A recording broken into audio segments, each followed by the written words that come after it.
Hello everyone, welcome to my channel H D Orion. हम पढ़ रहे हैं accountancy for class 12 T S Grewal की टेक्स्ट बुक से 2022 edition chapter 9 company accounts accounting for share capital. और इस वीडियो में हम पढ़ेंगे forfeiture of shares which were issued at premium. So let us see a question from the text book. Question number 42. Blackstone Limited issued 10,000 equity shares of rupees 10 each at a premium of rupees 3 per share, payable rupees 5 on application, rupees 5 including premium on allotment, and the balance on first call. All the shares offered were applied for and allotted. All the money due on allotment was received except on 200 shares. Call was made. All the amount due thereon was received except on 300 shares. Directors forfeited 200 shares on which both allotment and call money were not received. Pass necessary journal entries to record the above. So let us see the detailed explanation of it in the solution. So solution 42. Issued shares कितने हैं? Issued shares are 10,000 shares. Fine, of rupees 10 each. Now of rupees 10 each at a premium of rupees 3 per share as it is given. Fine, 5 rupees on application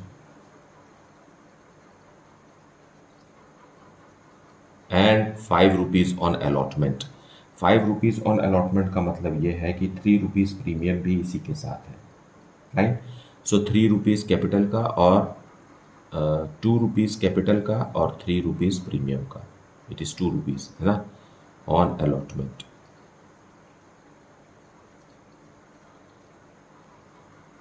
and balance on first and final call. So what will be the balance? 5 + 2 is 7. Now remaining is 3 rupees. Fine. So on final call, it is first and final call. Fine. अब question में ये कह रहा है कि application का money तो सब देते हैं, लेकिन अलॉटमेंट के समय 200 शेयर्स पर पैसा नहीं आया, और फर्स्ट एंड फाइनल कॉल के समय पे 300 शेयर्स पर पैसा नहीं आया। फाइन। सो कंपनी ने उन शेयर्स को फॉरफीचर किया है जो अलॉटमेंट का मनी भी नहीं दिए हैं और फाइनल कॉल का मनी भी नहीं दिए हैं। मतलब ये है कि इस 300 में ये 200 वाले भी शामिल हैं। मतलब 200 और 300 को हमें अलग अलग से नहीं लेना है। फाइनल कॉल के समय में जो 300 शेयर्स पर पैसे नहीं मिले हैं उसमें ये अलॉटमेंट के समय में डिफ़ॉल्ट करने वाले शेयर्स भी शामिल हैं। सो हम सिर्फ फॉरफीचर कितने शेयर्स करेंगे? 200 शेयर्स आर फॉरफीटेड। फाइनल कॉल के समय जो एक्स्ट्रा 100 शेयर्स पर अमाउंट नहीं मिला है उन्हें कंपनी फॉरफीट नहीं कर रही। So let us see the journal entries. So journal entries में सबसे पहले बैंक में एप्लीकेशन मनी रिसीव होगा कंपनी को। So bank account debited to equity shares application account on 10,000 shares at the rate of rupees 5 per share, 50,000 rupees company received on application.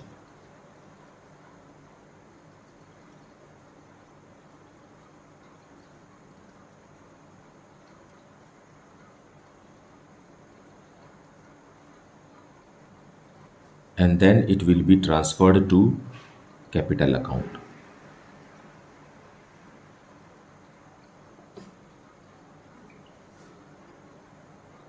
To equity share capital account. It is neither a case of oversubscription nor undersubscription, है ना। So being transferred to capital.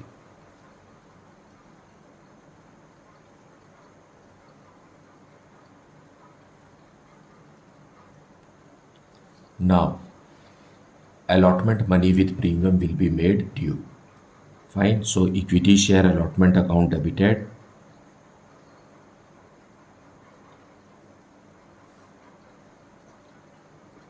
and 2 equity share capital account and 2 securities premium reserve.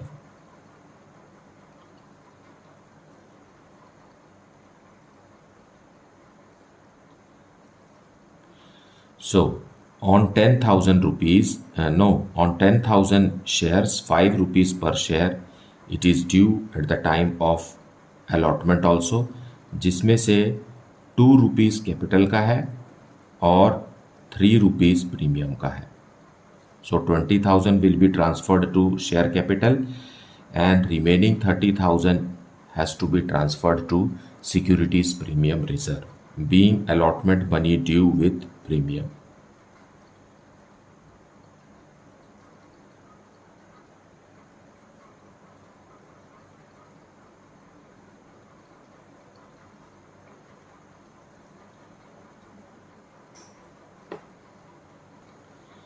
Now, company will receive allotment money. So for that, bank account will be debited. So bank account debited to equity share allotment account. How much? Now 200 shares पर allotment money receive नहीं हो रहा है. So 10,000 में से 200 shares पर नहीं मिल रहा है, मतलब 9,800 multiplied by 5. So it will be 49,000. हमें यहाँ कॉल्स इन एरियर्स अकाउंट नहीं खोलना है और फोरफीचर के समय में भी हमें calls in arrears account show नहीं करना है, क्योंकि यहाँ देखिए इक्विटी शेयर अलॉटमेंट अकाउंट को हमने ड्यू किया है 50,000 से और अभी क्लोज हो गया है 49,000 से. सो बाकी का जो 1,000 बचा है वो हम फोरफीचर के समय में क्लोज करेंगे. फाइन, अगर फोरफीचर किए तो क्लोज करेंगे.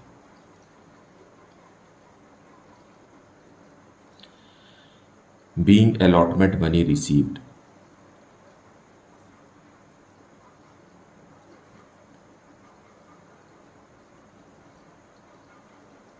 except on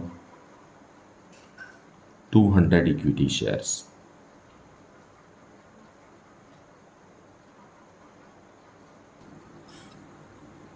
और या तो अलॉटमेंट के समय पिछली एंट्री कीजिए या तो फिर आप अलॉटमेंट में जब calls in arrears account maintain करना है तो हम इस तरीके से एंट्री करेंगे.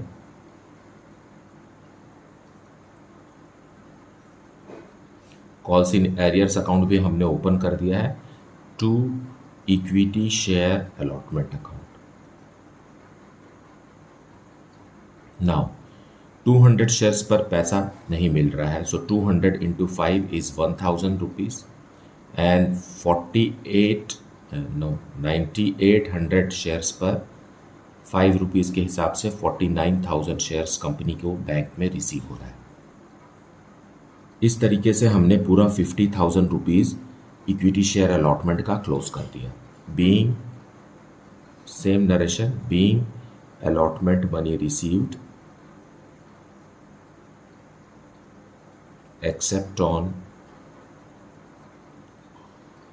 200 equity shares received.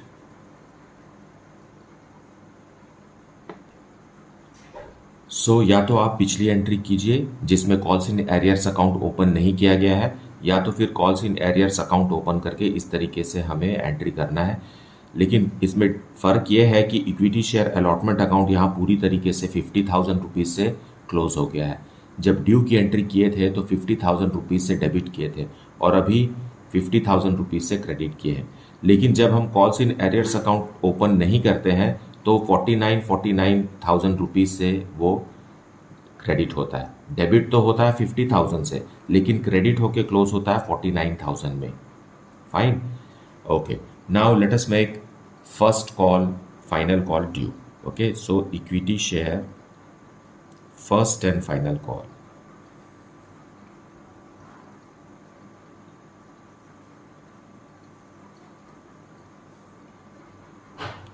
To equity share capital account. Again on 10,000 rupees at the rate of rupees 3 per share, 30,000 is due.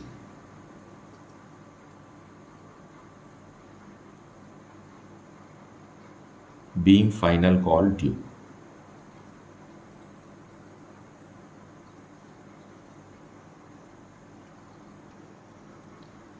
Now अब रिसीव करेंगे, so at the time when we are receiving bank account will be debited. तो यहाँ भी हम दो entry कर देते हैं, एक कॉल्स इन एरियर्स के साथ और एक बिना कॉल्स इन एरियर्स के साथ। So to equity share first and final call.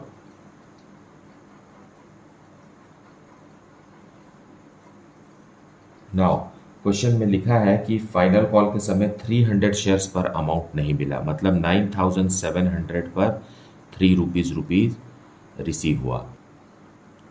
So it is 29,100, क्योंकि 900 रुपीज़ नहीं मिला।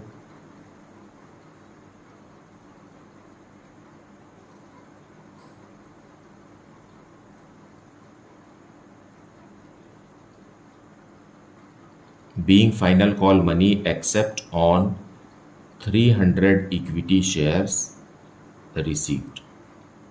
और यहाँ हमने calls in arrears account open नहीं किया है। देखिए ड्यू हुआ है 30,000 से, और मतलब डेबिट हुआ है 30,000 से और क्रेडिट हुआ है 29,100 से। फाइन। सो ये मैंने इसलिए आपको समझाने की कोशिश कर रहा हूँ ताकि हम फोरफीचर की एंट्री के समय इसको समझ सकें, है ना, क्योंकि दोनों ही केस में अलग अलग तरीके से फोरफीचर की एंट्री होगी। सो या तो ये एंट्री पास कीजिए या तो फिर कॉल्स इन एरियर्स के साथ जो एंट्री बनती है वैसा करेंगे।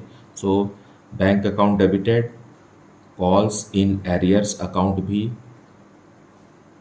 Debited to equity share first and final call.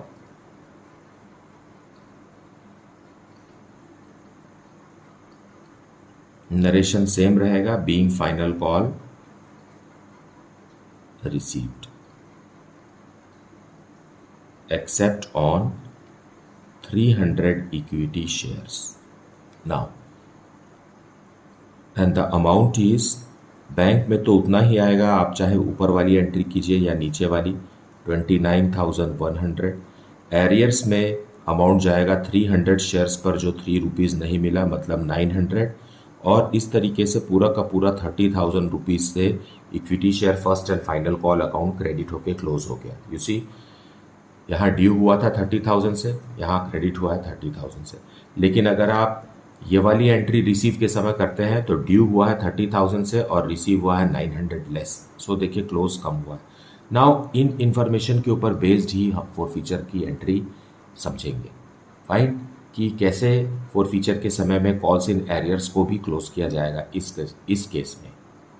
Okay, now यहाँ एक बात को और समझिए कि अलॉटमेंट के समय 200 शेयर्स पर अमाउंट नहीं मिल रहा है और फाइनल कॉल के समय में 300 शेयर्स पर अमाउंट नहीं मिल रहा है। इसका मतलब 500 शेयर्स डिफॉल्ट कर रहे हैं फर्स्ट कॉल के समय में, ऐसा नहीं है। 300 shares include those 200 shares also who didn't pay their money due on allotment।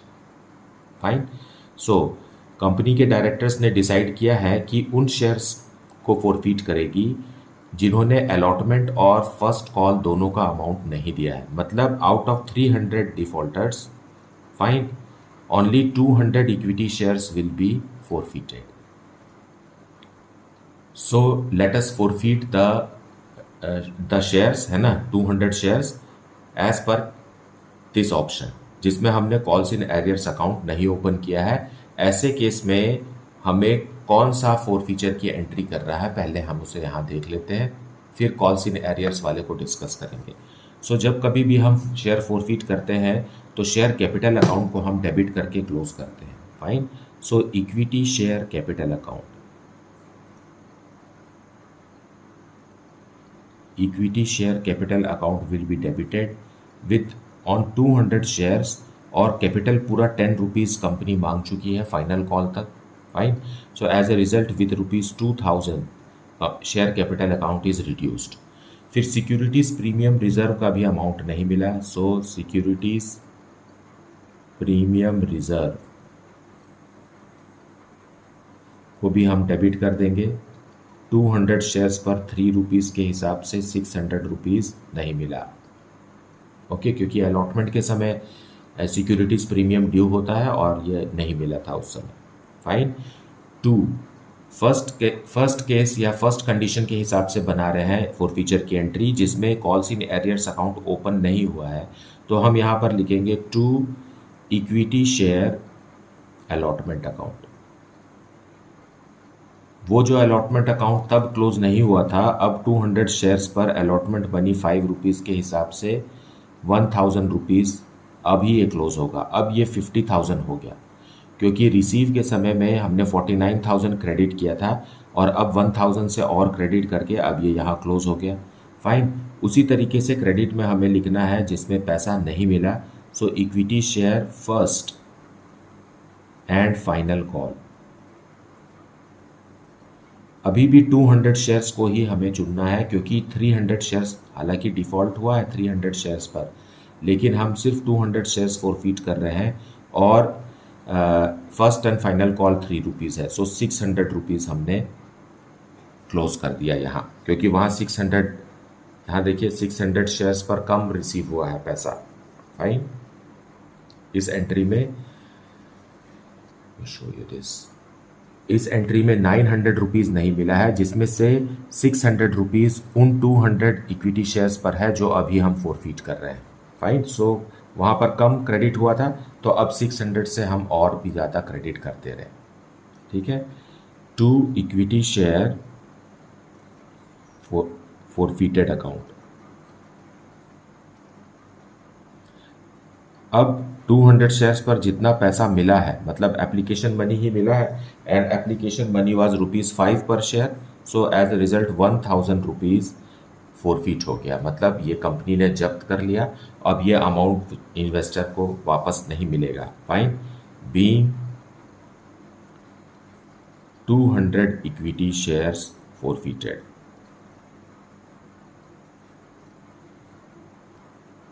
सो जब हमने calls in arrears account open नहीं किया है, उसमें ये एंट्री करना है, जिसमें हमें इक्विटी शेयर अलॉटमेंट और इक्विटी शेयर फर्स्ट कॉल को ही क्रेडिट करके क्लोज करना है।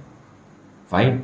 या तो फिर वो एंट्री कीजिए जो कॉल्स इन एरियर्स के समय कॉल्स इन एरियर्स मेंटेन किया है, वो उसके लिए कैसा फॉरफीचर की एंट्री होगी ये हम देखते हैं।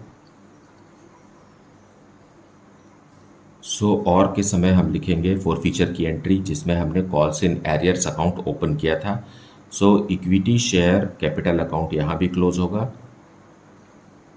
Equity share capital account 200 shares forfeit कर रहे हैं और कंपनी ने पूरा का पूरा 10 रुपीज़ मांग चुकी है कंपनी। सो 2000 रुपीज़ से शेयर कैपिटल अकाउंट रिड्यूस हो जाएगा। उसी तरीके से सिक्योरिटीज़ प्रीमियम रिजर्व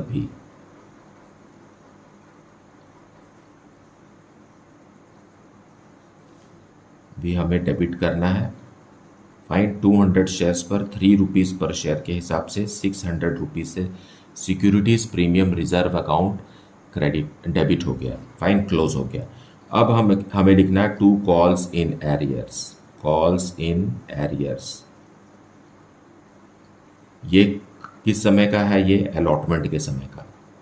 फाइन। कितना रुपीज़ अलॉटमेंट के समय नहीं मिला था? 200 इंटू 5, सो पूरा का पूरा 1000 रुपीज़। अब कॉल्स इन एरियर्स रिसीव की एंट्री के समय डेबिट हुआ था, तो उसे हमने अब क्रेडिट करके क्लोज कर दिया। यहाँ हमने इक्विटी शेयर अलॉटमेंट अकाउंट क्यों नहीं क्रेडिट किया? क्योंकि इक्विटी शेयर अलॉटमेंट अकाउंट अपने टोटल अमाउंट से पहले ही क्रेडिट हो चुका है रिसीव की एंट्री के समय।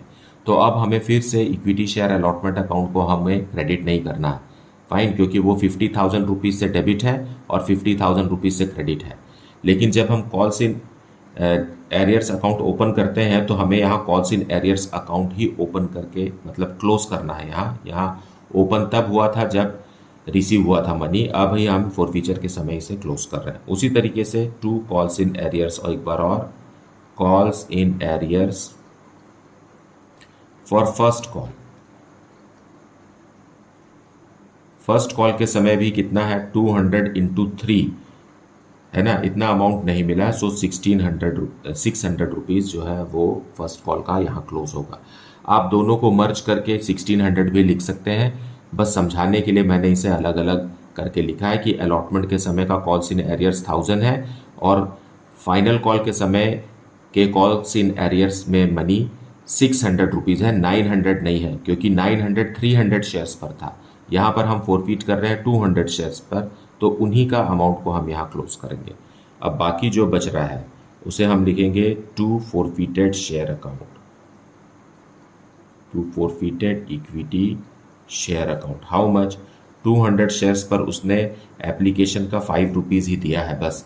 सो 1000 rupees has been forfeited and it is non refundable. Fine. Being 200 equity shares फॉरफीटेड।